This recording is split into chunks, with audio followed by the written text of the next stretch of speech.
আজ করব chicken soup. তার জন্য আমাদের লাগবে 4 কোয়া রসুন, একটু আদা, বোনলেস চিকেন কিছুটা পরিমাণ, একটা ডিম। ডিমটিকে আমরা ভালো করে ফেটিয়ে নিয়ে গ্যাসে কড়াই বসিয়ে দেবো। এর মধ্যে দিয়ে দেবো সামান্য মাখন। মাখন দিলে চিকেন স্যুপের টেস্টটা খুব ভালো আসে। তার মধ্যে আমরা সাদা তেল দিয়ে নেবো খুবই অল্প পরিমাণে। এরপরে আমাদের যে বোনলেস চিকেনটা আছে সেটা ঢেলে দিয়ে হালকা নাড়াচাড়া করে তার মধ্যে পরিমাণ মতো নুন দিয়ে নেব।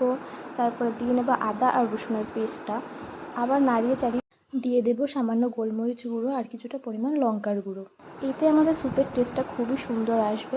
দিয়ে ভালো করে নাড়িয়ে চাড়িয়ে নিতে হবে, অল্প ফ্রাই করে নিতে হবে। তারপরে আমরা দিয়ে নেব পরিমাণ মতো জল, দিয়ে এটাকে সিদ্ধ করার জন্য ঢেকে রাখতে হবে।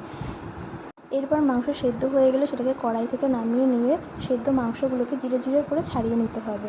তারপর আমরা ফুটন্ত জলে মাংসটা ঢেলে দেবো, দিয়ে নাড়িয়ে চাড়িয়ে তার মধ্যে দিয়ে দেবো সামান্য পরিমাণ মতো চিনি, কিছুটা পরিমাণ খুবই কম পরিমাণে সস। এবার এটাকে দিয়ে আবার 10 মিনিট এটাকে ফোটার জন্য রাখতে হবে। 10 মিনিট পরে ঢাকনা নামিয়ে আমরা দিয়ে নেব ফ্যাটানো ডিমটা। ডিমটা দিয়ে কিন্তু আমাদের ক্রমাগত নাড়িয়ে দিতে হবে। আর ডিমটা দেওয়ার পরে গ্যাসটা একদমই লো ফ্লেমে 2 মিনিট রেখে গ্যাস বন্ধ করে দিতে হবে। ব্যাস, তারপরে আমাদের রেডি সুস্বাদু চিকেন স্যুপ।